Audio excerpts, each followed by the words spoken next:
Hey guys, I hope you're doing great today, and I can't wait to bring you the show. But before I do, I just want to make a quick request. If you're listening to the show and you're getting good value and you're enjoying the content and you feel that it's valuable, if you could just take a second and go and give me a rating and review in whatever platform you listen, whether it be Apple or Google or Spotify, whatever it is, just go and give me a rating and review. That would be very appreciated. All right, guys, let's dive in. The quick story is I bought a bunch of real estate, mostly multifamily. At one point, I bought a 24-unit apartment when I was 24 years old, and it allowed me to quit my job. You're listening to the Just Start Real Estate Podcast. If you're serious about your real estate investing business and need real answers, you are in the right place. And now, your host, Mike Simmons. All right, thank you for joining me on Just Start Real Estate. I appreciate having you here. I appreciate that you took the time to join me. You're going to be glad you did. I've got one of my favorite people of all time, one of my favorite guests of all time, someone who is just an absolute legend in our industry. And to top it off, he's a really great guy and someone who I call a friend.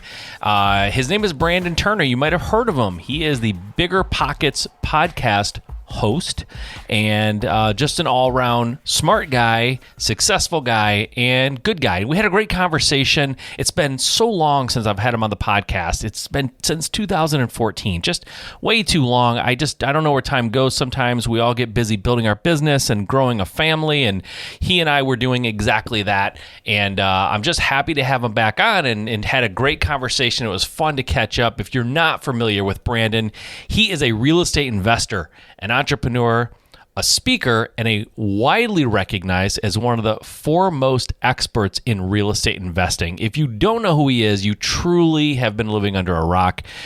He is like I said, the host of the wildly popular BiggerPockets podcast with over 100 million downloads. He's a best-selling author of several books, and he just published his two latest books. It's like a 2-volume series on multifamily investing. Absolutely killer books. He's also the founder and managing member of Open Door Capital, and he has been featured in numerous online and print publications like Forbes, Entrepreneur, Money Magazine, you name it. He is a very, very smart guy, very, very popular guy, and he really knows what he's talking about, and he's been around this game for a long time, and we had a great conversation. Like I said, he just wrote 2 books, The Multifamily Millionaire, Achieve Financial Independence by Investing in Small, and the second volume is Large Multifamily Real Estate. So you wrote 2 books, one dedicated to more small multifamily, the other one dedicated to large. And these are great books that you should absolutely have in your possession if you care at all about investing in multifamily, because they cover literally the entire game from A to Z.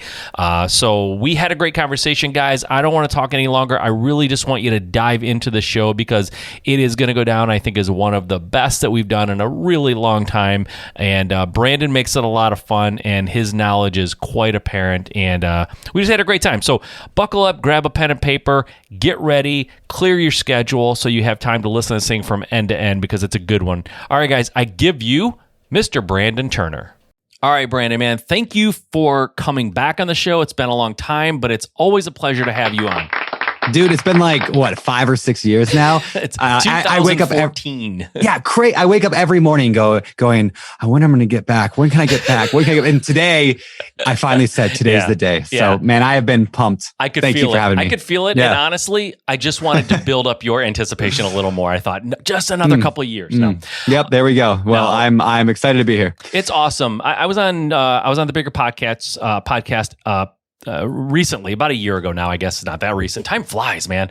Time does fly. But I was on there, and you said something very nice, that I was one of your favorite guests back in the day. And I can say back in that time when I was starting my podcast, and you guys were relatively new, you were 50 episodes in when I got on the first one, we kind of talked a lot. Like we back and forth and kind of helped each other and provided content for each other. So I miss that. I don't know what happens. The years just fly by. Everyone can see the video when you see this. I'm a lot grayer than I was back then, and Brandon pointed it out immediately. So I'm a lot hairier than I was back then. You are a lot hairier. So, That's true. But in all seriousness, dude, I wish that all that time didn't go by where we didn't talk so much. I know what we were doing. We're both building our businesses, and you were building your family, and life happens, right? But we're back on speaking terms. So that's good. Sounds like we had a falling out. I know, exactly. It sounds like some big fight. It's been a rough few years. Yeah. Ever since you stole my, I don't know.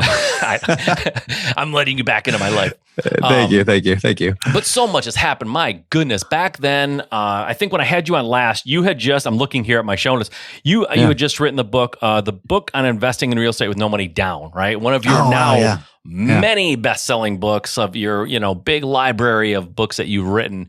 And I can't tell you how impressed I am with your latest books that you've just released. I have been going through them, and my goodness, what a comprehensive guide to buying multifamily. And this is going to be kind of fun and maybe slightly irritating for you, because I am a guy who, I don't invest in multifamily right now, but I am interested. I am genuinely interested in trying to learn. And so I'll be asking stupid questions, hopefully some good questions that people are asking in the audience. These aren't like questions loaded because I already know the answer. Most of them I will be ignorant of the answer. So it should be a lot of fun. Those are the best interviews. It's like when you're genuinely curious about a topic. Those are my favorite. I interviewed this guy last week on the podcast, comes out in a little while, but it was all on like glamping. And I don't know anything about glamping, but I was so like, tell me about this. Like, how does this work? Why do people pay money to stay in a tent? And it was great. So anyway. That's awesome. No, it does help. And actually, sometimes I do it and I get down the road so far that I'm like, I don't even know if anyone else has these questions, but now I just want to know, and I can't let you off the phone until call until I know. So, but listen, for those people who were born yesterday or just crawled up from under a rock or whatever, and they're just getting into real estate and they maybe aren't familiar with you, let's dial back a little bit and talk about. Sure. Obviously, you are one of the hosts of the BiggerPockets podcast, the most successful real estate podcast on the planet Earth. So if you went onto your podcast player or whatever and put in real estate, BiggerPockets will come up. It'll be number one. Everyone should be listening to it, obviously. Oh, thanks, man. But if they haven't heard of you, how did you get involved in real estate and why? What were you doing before real estate too? Because I don't even know if I know that. Yeah, I was studying for law school, actually, of all things. So I got a degree in history. And a degree in history, generally you get one of two options. One of three options. Number one, you're unemployed. Number two, you become a history teacher. Or number three, you become a lawyer. Yeah. So the only reason I chose a history degree, this perfectly shows my personality too. I talked to the admissions counselor person at the final college I went to. I went to a bunch of community colleges and stuff and such. And I went to the final college where I knew I was going to graduate from. And I'm like, what's the fastest path out of the school? Like, how could I get out earlier? They're like, well, the way your credit's transferred, a history degree, you can get out a quarter early. That was the only work I put into choosing a major, because my entire life is like, how do I do less work? How do I, how do I get more out of less? That's just me. Yeah. So, anyway, started studying for law school, I took the LSAT, started applying to all these schools. And then I read a book from John Grisham, like it was like a fiction book on being a lawyer. And I think it was The Firm they made into a movie with Tom Cruise. Anyway, and the thing was like getting chased by the mob and all this stuff. But what stood out to me was like every John Grisham book, and especially that one, was like, it sucks to be a lawyer. You will work for 60, 70, 80 hours a week, sometimes 100-hour work week. You'll sleep under your desk. And when you're 70, you're going to be able to, retire rich. And I was like, this sounds horrible. Like, how do people really do that? And the more I looked into it, that's exactly what people do. And the majority of the world, or at least Americans, that's what they do.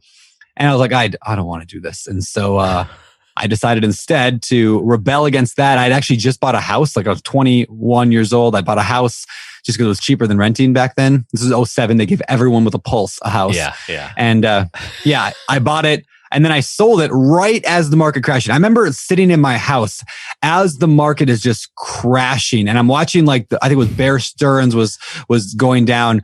And I'm sitting in my empty house, closing the next day, going, oh geez, I hope this closes before, because I knew the world was collapsing.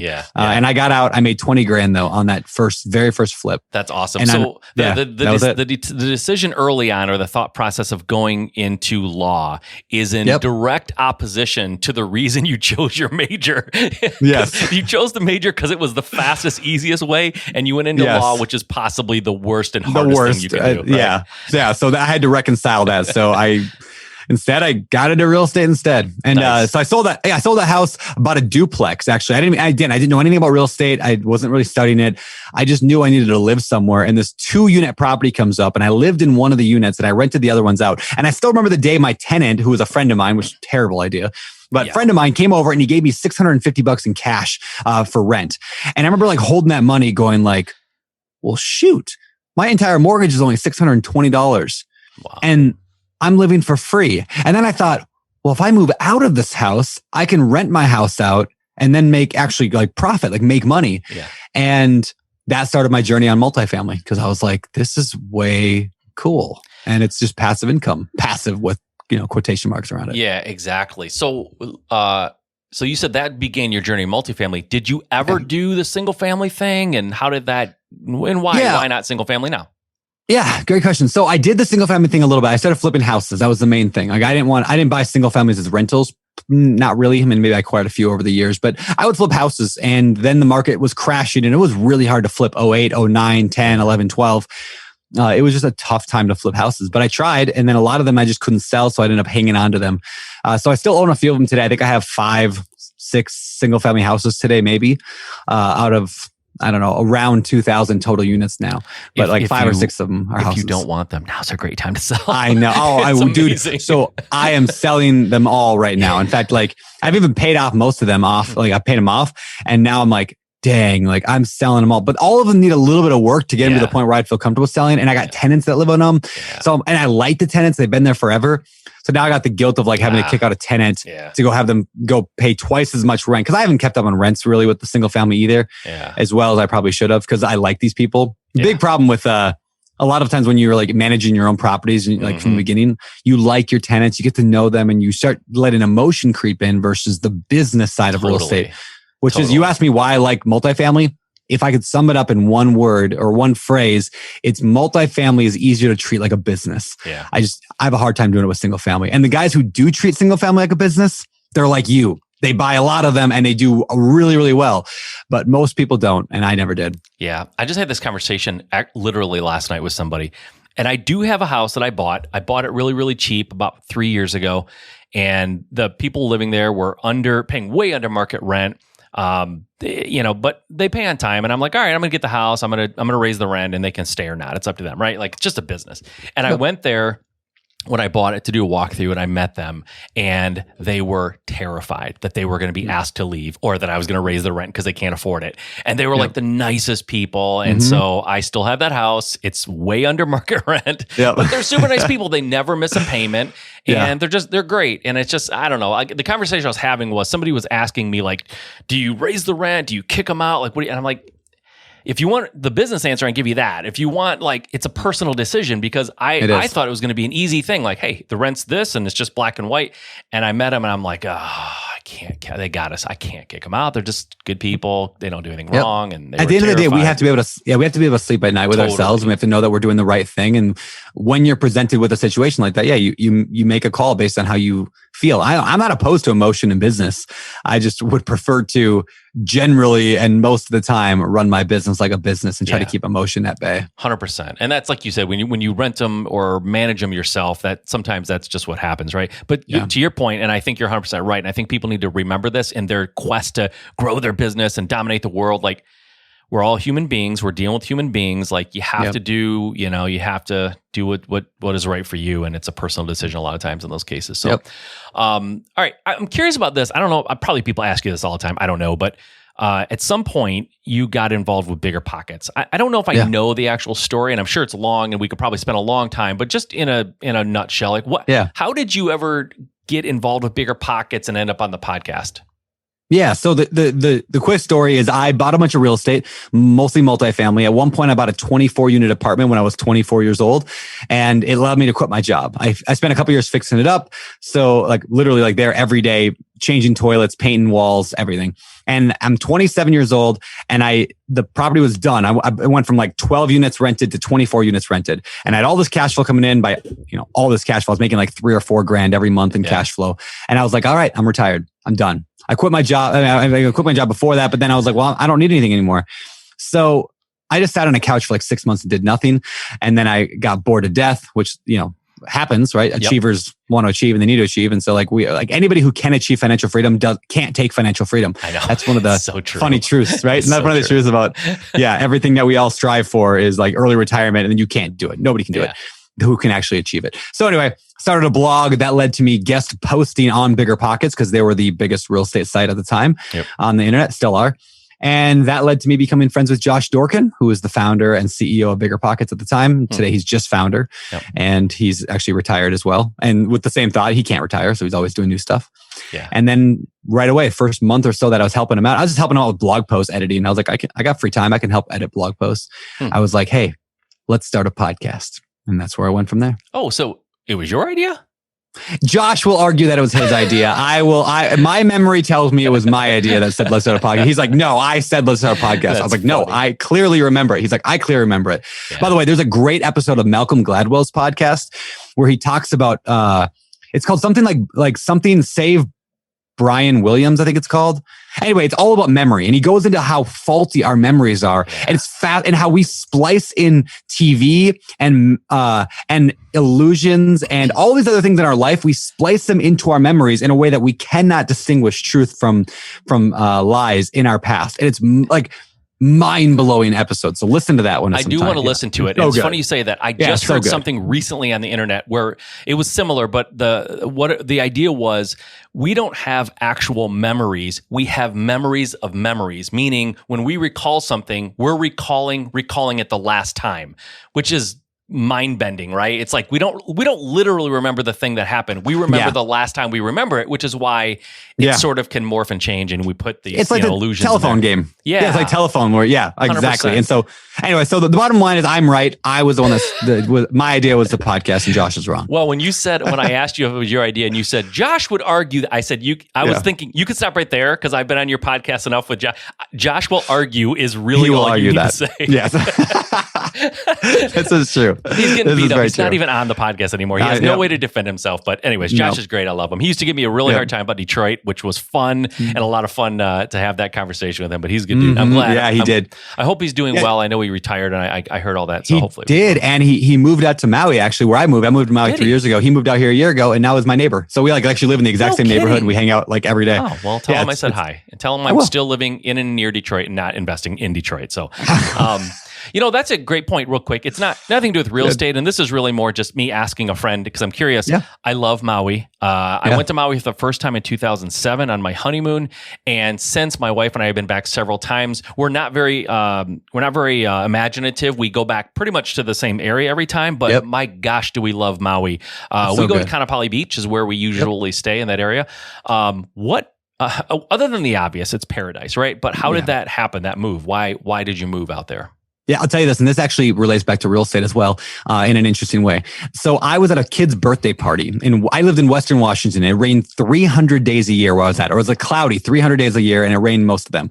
I lived like right by the rainforest. It was horrible, but I lived there for like a decade after college, and I met my wife, and we moved there, and that's just where we were.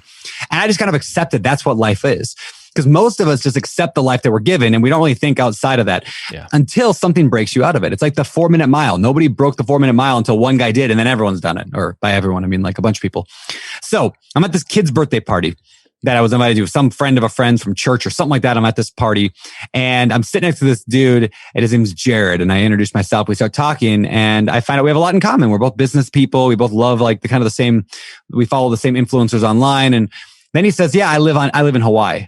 I'm like, "Oh, that's amazing." He's like, "Yeah, I just moved there a couple years ago." And I was like, "Wait, you just like moved to Hawaii? That's a thing people do?"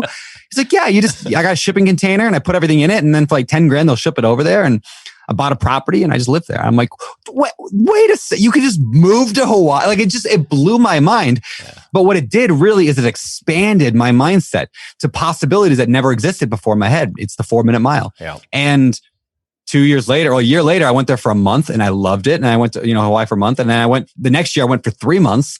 And while on that 3-month trip, we were looking around everywhere for a property. First on Oahu, couldn't find anything. And then came over just for a weekend trip to Maui. And I literally, this is such a funny thing for a real estate guy to say, but we landed the plane in Maui. We get off, we get a car rental. We're driving around and my daughter falls asleep in the car just right away. She's like a year old at the time. She falls asleep. And so I'm just killing time and I'm just driving down this highway. and I see an open house sign. So I'm like, hey, let's just see what houses are like in Maui. I'm sure they're crazy and we can never afford it here. So I turn on this open house. I drive up this neighborhood. I get out of the car, and I don't go to open houses. Actually, I never do. I'm not that guy that just stops at an open house. I think I've done it twice in my life. Stopped at this open house. I walk up the stairs, and I'm standing on the lanai. It's like a front porch. They call them lanais here. And I'm looking at the ocean and the pool and the house and the neighborhood. And I'm like, I found it. This is my house. I didn't look at any other houses. I didn't know anything about Maui. I knew nothing about the neighborhood, nothing about the economy, nothing about anything at all other than I was standing on this house and I said, I'm buying this house. That's awesome. If I can get a loan. And so I got a loan. Anyway, so it's like completely what the opposite of what you'd think a real estate guy would do. Yeah, right. And like doing study your and due diligence. research. Yeah, exactly. Nothing. Studying no, I just said, metrics. If they'll give me, if I can get a lender to give me a loan on this house, I'm going to buy this house. And I got amazing. 100% down on a $1.7 million house. And wow. That's awesome. It was great. And no regrets, right? You can't. How can you live regrets. in Maui? It's so awesome. I awesome. love it. There's a slower pace here. So on one hand, it's harder to want to get up and go work. But on the other hand, there's such an influx of people like you coming to the island that I hang out with all the time. Yeah. That I'm always just people are crushing it. And I'm constantly having these great conversations. That's awesome. And so I believe I'm doing most of what I have today with Open Door Capital and the thousands of units that we bought in the last couple of years. I don't believe would have happened had I stayed in Western Washington. That's so cool. It's so it's inspirational too, right? Because it's like that 4-minute mile. I think the guy, when he broke, no one could break it, right? It's impossible. No one could do it. He broke it. And then a month later or a short amount of time, people just started breaking it, right? So you did the 4-minute mile by moving to Maui, and then Josh. Yep. And then Josh and Tarl and Ryan and Brittany and Alex and Matt and Mike. I'm just thinking off the top of my head here of people who have moved here now after I did that came here because I did it. Yeah. And so it's just like this constant, and more and more are coming all the time. Awesome. It's crazy. So cool. So cool. You mentioned Open Door Capital. Tell me about that. I know that. When did that start, by the way? When did you actually found that company and why, right? Everybody wants to know why did you do that? Or what was the reason? Yeah, great question. So I owned a company called Open Door Properties, which was my property management company in Washington State. Okay. At one point, we were up to 50 units there roughly, and that's just what we had. Then I went to Joe Fairless had a conference in Denver 3 years ago. And I go to Joe Fairless's conference, and I realized there that I was speaking because I'm a podcaster and I have a loud voice. And so they put me on stage sometimes. And I'm the keynote speaker, and I'm the least qualified person to be there. I mean, the guy who was before me has thousands of rental units, and the guy after me he flips 200 houses a year. And then there's me. I'm like, hey guys, I buy 2 properties every year. I'm the guy that's I was so unqualified to be in that room. Let me ask you a question, Brandon, real quick. Go ahead. What is your personality type when you get asked and you agree to do something where you feel inadequate? Do you go I'm going to crush it, I don't care, I'm going to go up there, I have no fear, or are you terrified when you get up there? I am generally, I say not so much terrified as severe nervous energy. Yeah. I'm always what do they want to hear from me? I don't know. But it usually works out. People again, I'm a decent communicator. And so they keep inviting me back to stuff like that. But I'm always just feeling inadequate in those situations. So how did that work out? How did that key? By the way, you're all funny too. You're hilarious, Brandon. You go, they invited me. I don't know why I was there. I don't know why they wanted me. I was a keynote speaker.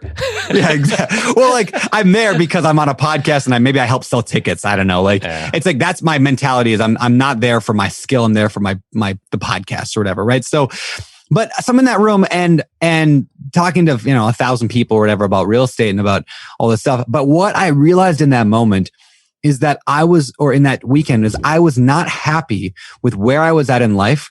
And I believe that's because I was not living up to it sounds cliche, but my potential or what I knew was possible. I was taking the easy way out. I was living in my comfort zone of buy a couple properties a year, flip one house every year, get frustrated with contractors, swear I'm never going to do it again, and then do it again the next year and repeat the problem. Yeah. Right. And I'm making good money from book sales and from the podcast, and I'm teaching hundreds of thousands of people how to invest in real estate. And I'm not really doing a whole lot. And I realized then I wanted to go bigger. I wanted to be like the people that were at that conference that deserved to be there. I wanted to be in that room because I deserved to be there, not because of the podcast. Yeah. And so I read a book on the way home from that trip from Denver.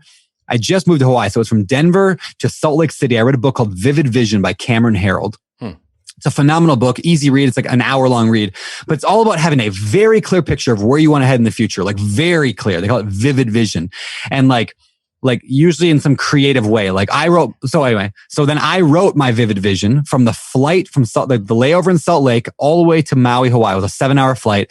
I spent the whole flight specking out, what does my company look like 3 years in the future?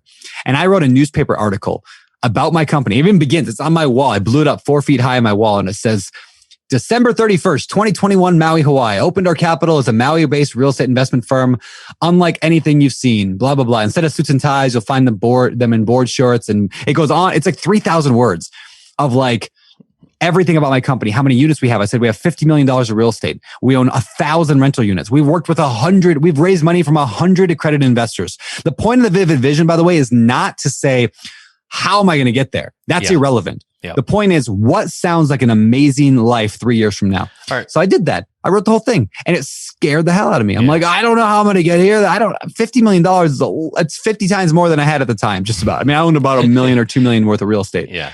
It was a scary number. But I came home and that I showed it to my buddy Ryan Murdoch, who had just moved to Hawaii as well. And he rents from me here at my little like extra unit, my ADU.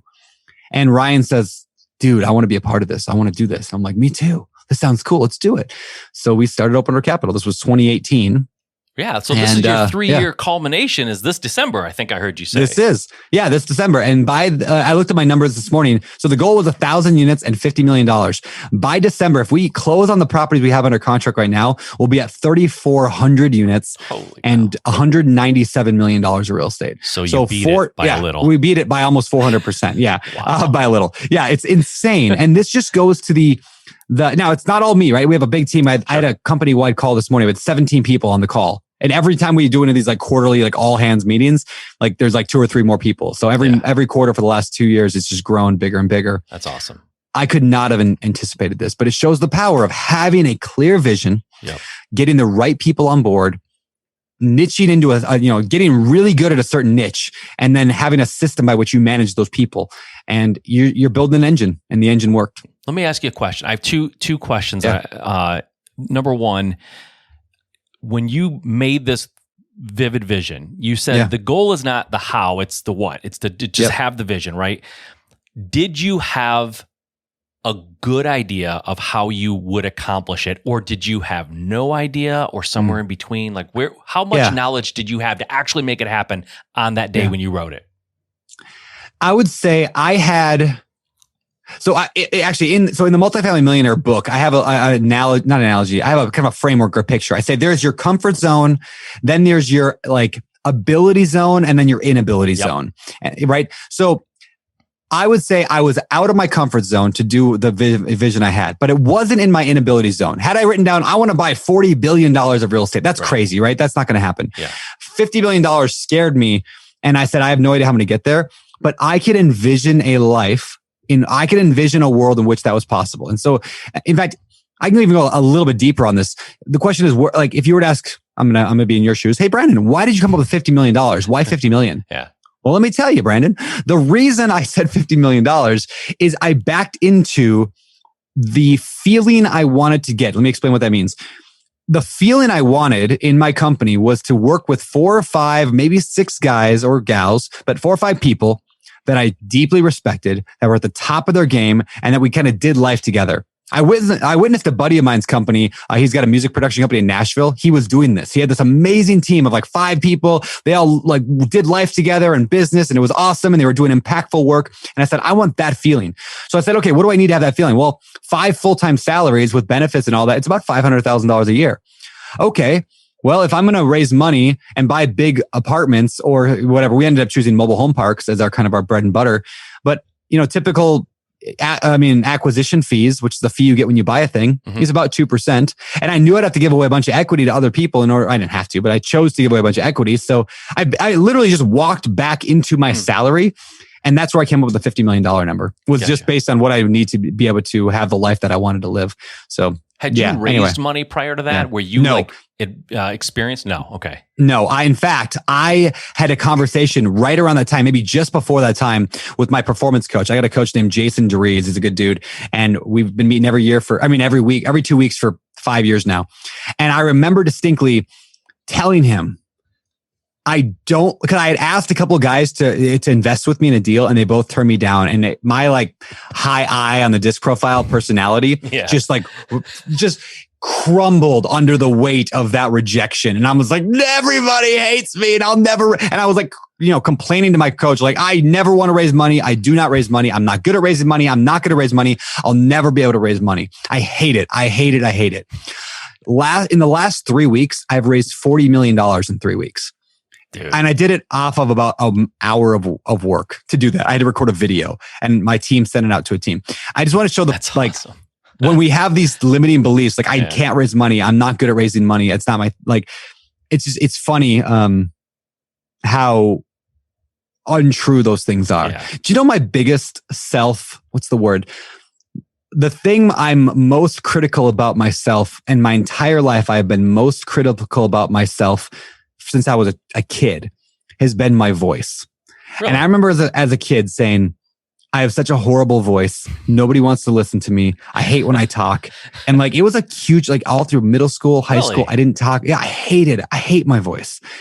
And isn't it funny? Like, I like to say God has a sense of humor that he would, or I would, or whatever you want to look at that, would use, like my voice would be the thing that I'm known for. Yeah. Like, what crazy world do we live in? So I guess to spin that around, everyone listening to this is like, what lie have you told yourself, or what belief do you have that you're holding inside that you say, no, I'm not good at this, or I hate this about myself, or I'm not good at this thing that maybe is actually your strength, that maybe is a thing you can turn around. Totally. And that would happen to me. All right. I'm going to ask a question now that only is going to appeal to a small fraction of the audience, but I don't care because I'm curious.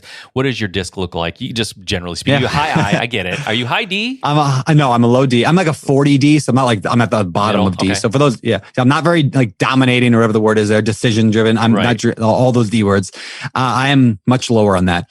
I have a very high I and a high S. So I like stability. Okay. I have the high, like, I think I'm like a 90 I, I'm like a 75 S, and then I'm like a 12 C. Okay. Like, I can't, don't put me in front of a spreadsheet. I'm not good there. So details are not your thing.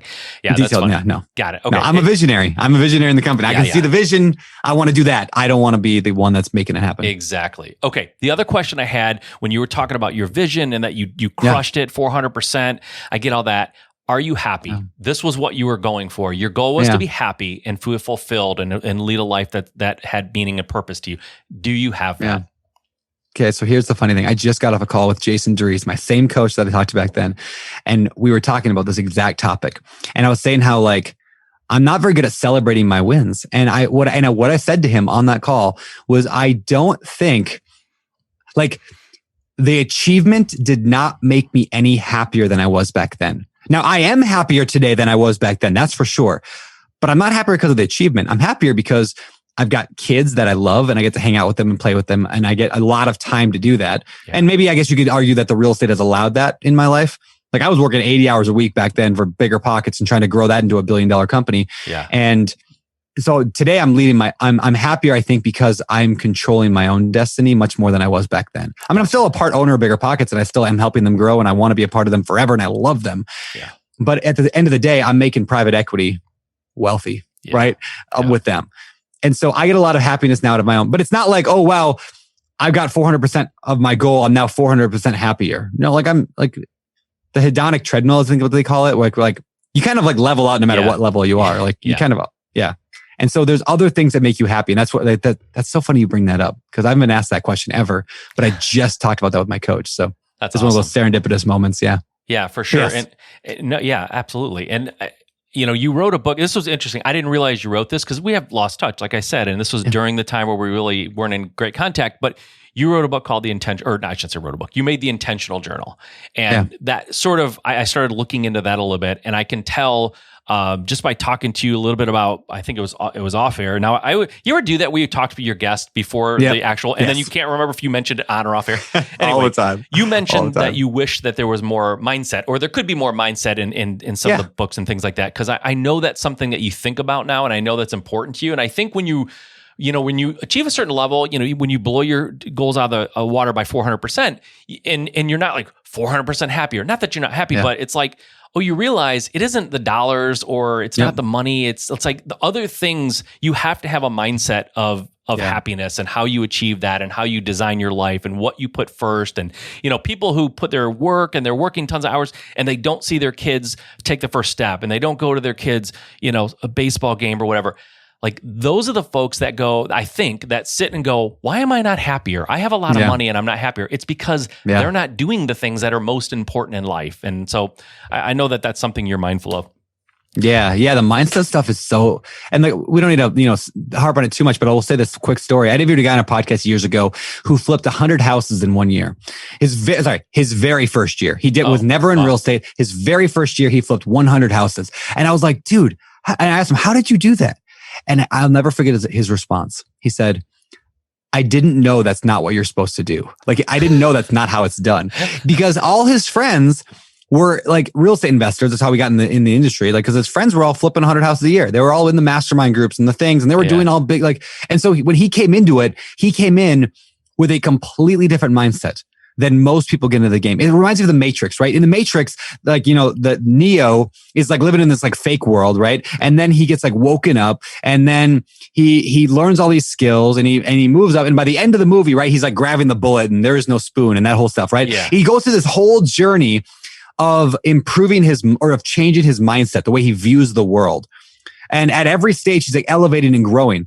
But the thing, and that's exactly what every human does. We all go through these, I should say every human that's trying to grow. Most people just stay in the matrix forever and they never realize that there's another life. But those of us who are growth minded, we're always pushing to that next level and trying to get a more deeper understanding of what the universe and what the world really is and how we function in it.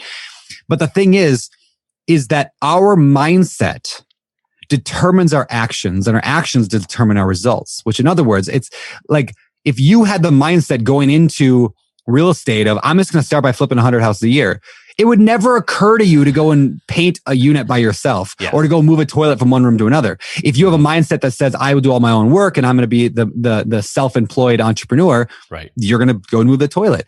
And if you had the mindset that you're going to go buy a 100-unit apartment building, you could do that your first deal. Now there's upsides and downsides of that. But anyway, mindset controls everything else, which is why I could harp on that all day long. In fact, because we didn't have a chapter in the book specifically on mindset, we just added a bonus chapter that people get when they get the book. So if they buy it, I do think there is some mindset stuff in there, though. You do weave it in for sure. I can't help but not, because it's everything to me. It's funny. As long as you've been in this industry, and I've been in this industry too, and I know you've talked to probably tens of thousands of investors at this point, and I've talked to several hundred, if not thousands. It's interesting to me that what I've come to realize, and it sounds like you're in a similar place. What I've come to realize is, mindset has way more to do with success than the tactics, the nuts and bolts, the software, how to specifically hire a contractor in your market, like all of that stuff. And I kind of equate it to the whole teach a man to fish versus giving him a fish. Everybody wants to be given a fish, and they want that software. They want that silver bullet. They want to know what CRM do you use, and they think that's going to make a big difference. It's not. It's the bigger picture stuff that makes more of a difference. And I love that whole, the guy flipped 100 houses because he didn't know any better. I know, isn't that great? I love that. It's so cool, man. And it's a really good segue. I do want to get into the books. And by the way, thank you for sending these very comprehensive books on multifamily. I was before I dove into him, I thought, I've got to ask him, why in the world did he write 2 books instead of 1? And now I get it. One is more geared toward the smaller multifamily, and the other one's bigger multifamily stuff. And I think it's really kind of cool and smart that you separated those two. But let's talk about that for a minute. You mentioned in the first volume 1, financial freedom in 5 years, and you have this method for doing it. In a nutshell, I'm telling you, we could literally talk for 6 hours and never cover everything in the book. Never. So I'm just hitting some of the highlights that I wrote down that I really want to dive into. And in financial freedom in 5 years through multifamily, what does that look like?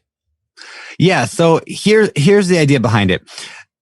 When most people think of growth, they think of linear growth, which means you grow, like I buy one property this year, I buy one property next year, like one house next year, one house a year after, one house a year after. That is linear growth, right? So 10 years from now, I'll own 10 houses. There's nothing wrong with linear growth.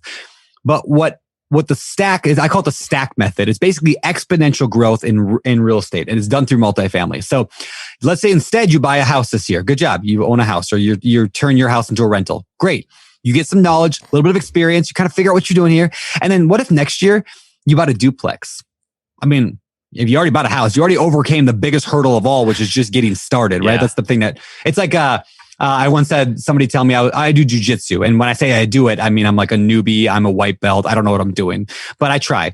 And some guy asked me, he's like, oh, so you're in jujitsu. What belt are you? I was like, oh, I'm only a white belt. And he looked at me and he said, Brandon, you're not just only a white belt, because the white belt is the hardest belt. Yeah. And that's stuck with me, right? Yeah. The white belt's the hardest belt. It's the belt they give you when you show up. Yep. But because most people never do. Okay, so the first deal, you already overcame it. You buy that duplex. Now you got you're like, okay, I'm figuring out this landlording thing. And then what if the next deal you bought was a 4-plex? And then the next one was an 8-unit. And don't get caught up on the specifics here. I'm just laying out how exponential math works, right? Yeah. Then a 16, then a 32, then a 64, let's say.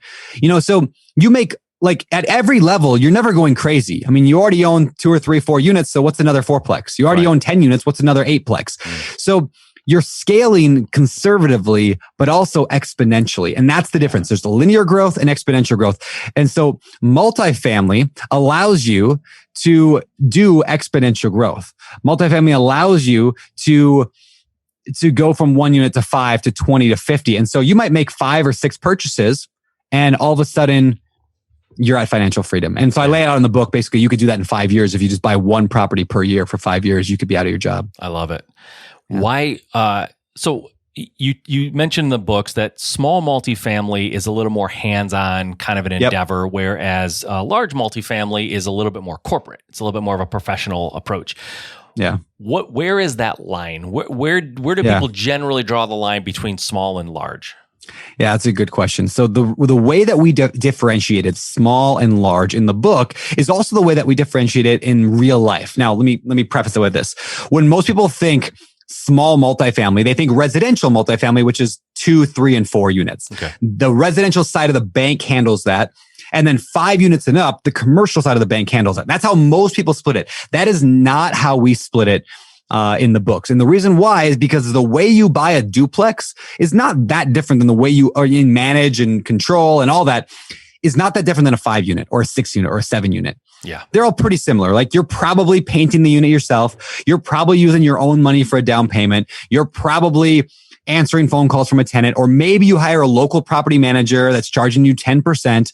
That's how, like, you manage small multi the same way you manage single family for most people. Yeah. However, it's very different from the way to buy a 200 unit apartment complex, right? Then you're probably raising money. You've got third-party property management and staff. You've got employees. You've got a team-based approach. You're not doing everything. You got an asset manager. You got an acquisitions manager. You got this team. Yeah. And so in other words, the way we define it differently is by approach. In reality, you could approach a single family or a duplex with a multifamily, like a large multi mentality, or you could approach a large deal with a small mentality. Yeah.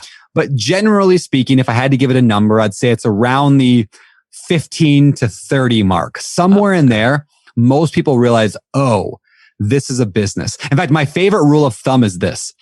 If you know your tenants' names, you're probably operating on the small level. If you don't, it's probably the large one. That's Isn't that funny. good? Yeah, that is really, really good. I've heard people say, again, ignorant of multifamily for the most part, I've heard people say, and I'm just going to guess at the numbers that I heard, but it was like, if you're buying like more than 8 units and less than like 50, it's sort of like no man's land where it sort of sucks. Like, you don't get the benefits of being really small and you don't get the benefits of being really big. Where do you stand on that? You know, it's both. There's pros and cons of that range. I love that range for the reason that you are too small for the big competitors. What I mean by that is like if you were to see like how, I mean, I'm patting myself on the back here, but it's really my team, like how efficient and effective Open Door Capital is at getting deals, you'd be scared to compete against us. We are really good. We've got a lot of money and a lot of power around us and that's why we get a lot of deals accepted, because we are really good. Yeah. At the same time, if you go buy single family houses or even duplexes, you're dealing with like emotional money. I mean, right? There's emotional money, which means I will pay any price. It's not a business for me. I just want a property. Yeah. And even up to like 2, 3, 4 unit, that's how you're dealing with emotional money. And in today's market where the money's just being printed and everyone's buying real estate, emotional money is very, very hard to compete against. So on one hand, that middle range there, I would even call it like 5 units up to like 50 is a sweet spot in that you're above the emotional math, but you're below the advanced math. Okay. On the other hand, you're right. The economies of scale are difficult. It's hard to find the management to the level you need it to be at. And so there are challenges and there are really good things. But for somebody just getting started, if you're willing to take on the challenge of that size of a property, like I was on my first 24 unit, right? It can get you out of a job. It can just completely change your life. Yeah. But you have to probably manage it yourself or at least build your own team to manage it.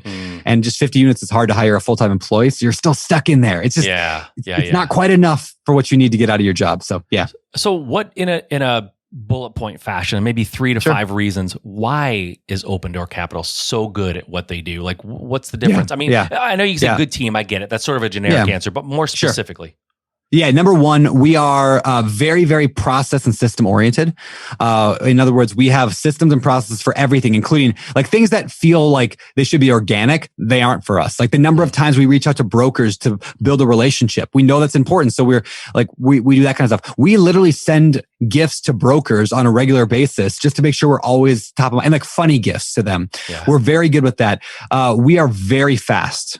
We are very fast and very aggressive. We can pay all cash for properties because we raise a fund. And so then we have this fund of money that we can go out and pay all cash and then refinance afterwards. Gotcha. We operate under a management system called EOS. I don't know if you work Traction, with EOS, right? 100%. Traction, Traction, we very specific traction focused or EOS focused, which means we have systems and people and processes. And so for all those reasons, and then my position on the podcast helps me attract the best talent in the world because people want to work for the guy that's on the podcast. So it's funny. It's a little bit self-deprecating. It's a little bit modest, but I love that you're so like aware, like, hey, I have this visibility and it allows me to get some of the best people. I think it's awesome. Yeah. By the way, Gino Wickman, awesome dude. You've probably had him on the podcast. I actually have not had Gino on the podcast. We need to, and then we could talk. Yeah, he was on the business podcast that we have, but not on the real estate one. Okay. Yeah, he just released a new book anyway. I had him on. Super nice guy, really down to earth. That's what I hear. Yeah. All right. So let's talk a little bit about. And I'm telling you, I'm just looking at the time and going, my gosh, I wish we could slow down time. I've got no hurry. Let's talk a little bit about, I'm going to focus just for the sake of time, a little bit more on the small multifamily, because my guess is a lot of my audience can wrap their mind around that right now a little bit better. What is the criteria? What should they be first looking for when getting into that arena and thinking, what is the first move to try to find that first deal? Yeah, great question. The first thing I think you do is you read a book or two on small multifamily. But after you read that, you can get a little education, listen to this podcast. I would say this, define what I call your crystal clear criteria. So everybody who's listening to this, write this down real quick. Your CCC, your crystal clear criteria. And that is, it's 5 criteria points that you want to identify. And I'll explain how you can choose it in just a second, but let me get the list. Number 1, you want to decide your property type. So what are you looking for? Are you looking for a duplex, triplex, or fourplex? Or are you looking for a single family house? Are you looking for a small apartment building? Are you looking for, what are you looking for? A mobile home park?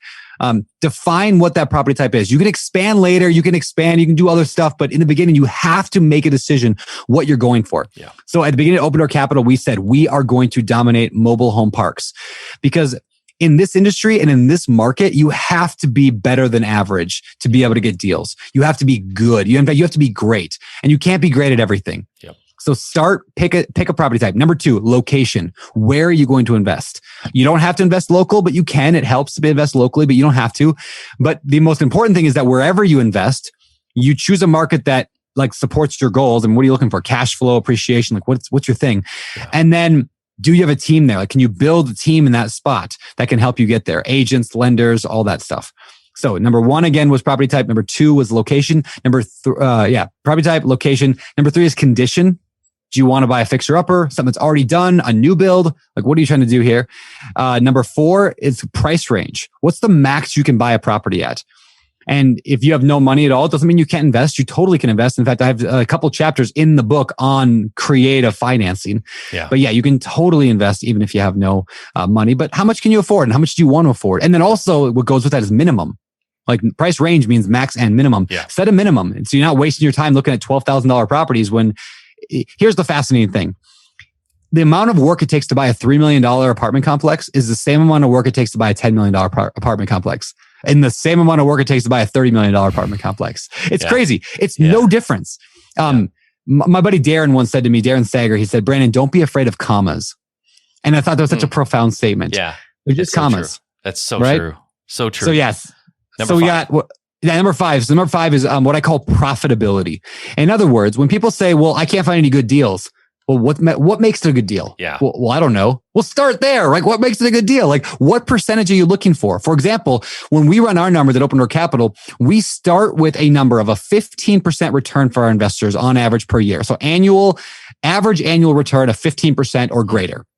So we start there and then we just walk backwards to find out what price we can pay for the property that would make it worthwhile. So we start with, now maybe if you're buying a small multifamily, great. What's your goal? $200 a month in cash flow? $400 a month in cash flow? Do you want a 10% return on your money? Do you want 8%? Do you want 12%? Yeah. What number do you want? So again, to review, if you knew what property type you were looking for in what location and you had a condition in mind that you wanted it and you knew the range and you knew how to find out exactly like how much you could pay and what would make it worth you getting excited about, like think of how focused you are now. Yeah. Think of how much you could dominate that niche in that industry, in that area, in that location with that price range because you know what you want. And then when you tell other people what you want, they're like, oh, that's a Brandon deal. That's a Mike deal because you've defined your criteria. And this is a mistake most people make is not defining it, not niching down enough, but the riches are in the niches. So don't be afraid to niche down. I love it. You mentioned team. When we're talking about small multifamily, I know it's difficult, economy of scale, you covered that, but are there people that you should have on your team, even if they're only just like not directly working for you, but someone that you rely on? What kind of components or pieces should be put in place as far as a team goes?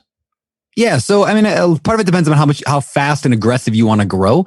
But at the bare minimum, you should have a real estate agent. Like if you're buying small multifamily, you're probably going to buy it on the MLS. Yeah. If you're looking for a duplex, triplex, or fourplex, you'll probably end up buying on the MLS. Now, are you going to get an amazing home run deal on the MLS with all the real estate deals that like with all the competition? Yeah. No. Can you get a base hit? Yes, of course you can. Yeah. And in the beginning, a base hit's more important than anything. It actually goes back to what we talked about earlier with the exponential growth. Yep. When you own 500 rental units, are you going to care that very first duplex you bought only broke even? Like, no, you'll be like, no, it got me in the game. It got me excited. It got me motivation. It got me momentum. Who cares?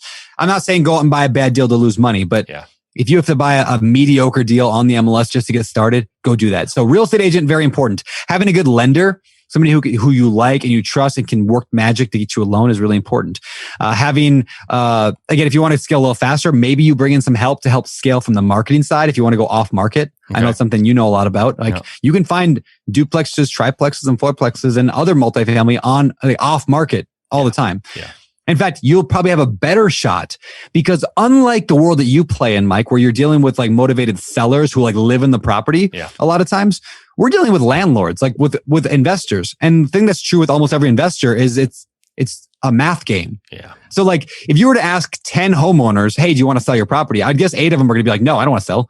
If you were to ask 10 landlords, 8 of them would be like, well, depends on how much. What's your price? Like how much? What's your price? Yeah. It's a number thing. So you get like off market works really well with multifamily, especially small multifamily, because they're not good at managing the tenants and there's a number in mind that they have. Yeah. And they're all greedy. So they're willing to have that conversation. Well, let me ask you this, with the market that we're in right now, and I know you're dealing with bigger numbers, but just out of curiosity, from a bigger player standpoint, how is this market affecting you? I know how it affects single family and probably the real small, duplex, triplex. How is it affecting the bigger players and making the bigger deals? Yeah, it's tough. It's competitive. And so but it reminds me of that quote that says, don't wish it were easier, wish you were better. Yeah. I think it was the old Jim Rohn quote. Yeah. Right. So when it gets tough, it got competitive, especially like during COVID, like as things were getting like really competitive, which makes no real logical sense, but everything got really competitive during COVID. And over the last year, it's been nuts. Right. Yeah. So we started saying like, oh man, it's going to be harder to get good deals and our cap rates are dropping and prices are going up. And so we just said, okay, well, we used to get like 1 out of every 10 offers accepted. Okay. Now we're getting 1 out of every 20 offers accepted. Yeah. So all we did was we just doubled the number of offers we were making. Yeah. We literally went from 30 offers a quarter to 75 offers a quarter. So our EOS now, one of our guys' rocks is to make 75 offers every quarter. Yeah. And guess what? It worked out. We got the deals. We got just as many deals we wanted. In fact, we ended up getting back down to 1 in 10 because we got better at offering and we got ability to pay cash. And now we're doubling the number of offers we make, but we're still getting 1 in 10. So we got like 7 or 8 deals accepted in the past few months. And the deal size is getting larger. So anyway, is it competitive? Yes. Is it hard? Yes. So instead of whining about it, we just got better. And that applies to every person listening to the show right now. If you're in single family, multifamily, doesn't matter. Stop wishing things were easier and just make yourself better. Isn't it funny? You said you got back down to 1 out of 10 get accepted. Isn't it funny how competition, how adversity can kind of sharpen your sword, right? When you keep banging against stone, it sharpens it.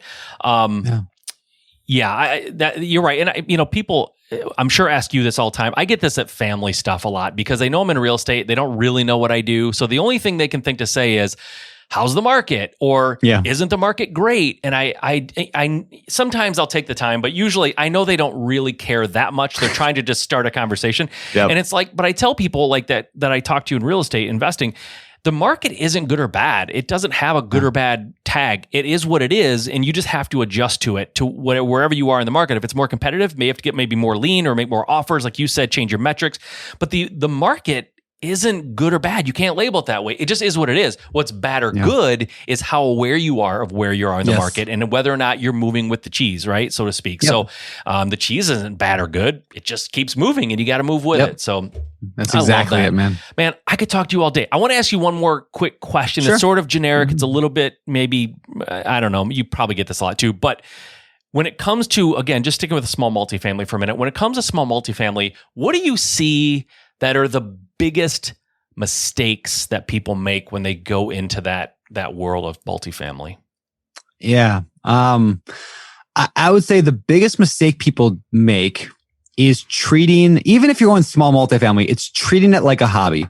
It's like, oh, I'm just going to buy a fourplex and I'm just going to give the tenant my phone number and I'm just going to take rent in cash and I'm just going to, it's like just treating it like I'm just going to wing it. Yeah. Because winging it works, maybe, you can muscle your way through a few rental units. But what happens is that you get frustrated and you get angry and you get answering a broken toilet call in the middle of the night. And you go, you know what? I don't like this real estate thing. This isn't actually as fun as I thought it would be. Yeah. And so you don't stick with it because it's not fun and because you're doing stuff that feels heavy. A big part of my performance coach, Jason, what he always teaches me and always asks me the question, because really performance coaching is really just like therapy. They ask questions that make me think. So Jason's like, does that feel light to you or does that feel heavy? When I think like, it's not hard or easy, right? That's a different question. Yeah.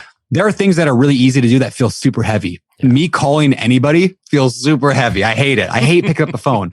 Yeah. But me like going on an hour-long webinar to go teach people about real estate, that's not a super easy thing, but I love it. It feels light. Yeah. So anyway, it'll start feeling heavy if you're treating your business like a hobby, like you're just being in reactive mode versus I'm going to treat this like a business. I'm going to set it up like a business. And then your chance of success and the chance of sticking with it long enough to get that exponential growth going increases dramatically. But you got to get through the hell of like small deals. It's like trying to get a train moving, right? Like if a train starts moving at the same time I start walking next to it, I am walking way faster than the train. Yeah. Right. It's way easier for me to just keep walking because I'm a person, but over time that train picks up speed and momentum and starts going into the point where it could like, it's going 80 miles an hour with almost no effort at all because it built momentum. Absolutely. So build that momentum, stick with it long enough to get that exponential growth. I love it. Treating it like a hobby. You're right. I tell people don't run your business like a lemonade stand. Like, run it like a business. I love it. Yep. Brandon, if people want to reach out, my goodness, there's probably 1,000 ways that they could find if they just open up their eyes. But what's your preferred method of hearing from folks who love you and want more information? Yeah, I would say, I'm like a 13-year-old girl when it comes to Instagram. I'm on there all day long, like Snapchat and duck faces and all that good stuff. Isolate that audio, by the way. I hope you do. So Instagram is probably my go-to. It's Beardy, at Beardy Brandon. And then the other thing I'll tell people is I have an email list. It's not an email list. It's a text message list. So every week I send out a text message to my people. So like my tribe, BiggerPockets has their own millions and millions of people on their list. Sure. But that's not mine. So I have my own. It's called Behind the Beard. It's just every week I send out a little newsletter via text that says some of the stuff that I'm reading or some of the stuff that I've been learning, projects that I'm working on, random stuff that I bought from Amazon, stuff like that. So Nice. That's at beardybrandon.com. And then they can get the number there. Is that where they get the actual number? Yeah, they actually, there's a little sign up thing. They put their phone number in, then I'll text them right away. I got you. And beardybrandon.com. And of course, BiggerPockets everywhere, and the Amazon for book stuff, and BiggerPockets store for book stuff, and all that good stuff. The Multifamily Millionaire, Volume 1, Volume 2. Here's what I'm going to do, guys. The first 5 people that shoot me an email saying, I love Brandon, is going to get a copy of each of these books. So the first 5 people that says, I love Brandon, you got to email mike@juststartrealestate.com. I will send you both Volume 1, Volume 2. It's all you need to be successful in multifamily. Go and send me that email. Brandon, it's been a pleasure, man. I really appreciate it. You are an absolute awesome dude. You were very instrumental helping me out when I was starting in podcasting, and you've always been very kind to me. And thank you. I apologize. We've gone a little longer than I said I would, but I just love talking to you, man. You're a fun guy to talk to. So I love this stuff. I love multifamily, and I love talking to podcasters because you guys know how to give and take and have a conversation. It's great. Yeah, it was a lot of fun, man. Nothing but success to you. Hope your family is all well. Give your kids a hug and live that best life that you were going for when you set your goals. And by the way, congratulations, because you've already crushed your goals. So I'm just going to say before December, Thanks, congratulations. You seem very happy to me, and I'm happy for you, brother. So continue to rock and roll. Thank you. I appreciate it.